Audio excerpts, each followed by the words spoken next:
down. Weather Service in Sterling, Virginia has issued a severe thunderstorm warning for southwestern Orange County in central Virginia, northeastern Albemarle County in central Virginia, until 7:30 p.m. At 6:38 p.m., a severe thunderstorm was located 8 miles west of Boswell's Tavern, or 8 miles northeast of Charlottesville, moving northeast at 15 miles per hour.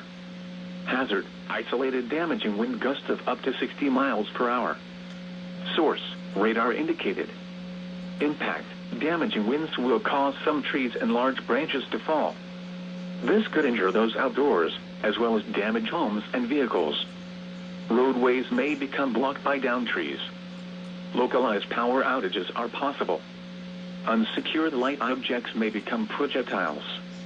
Locations impacted include Campbell, Gordonsville, Pilgrim, Sismont, Overton, Boyd Tavern, Barbersville, Monticello, Keswick, Stony Point, Madison Run, and Shadwell.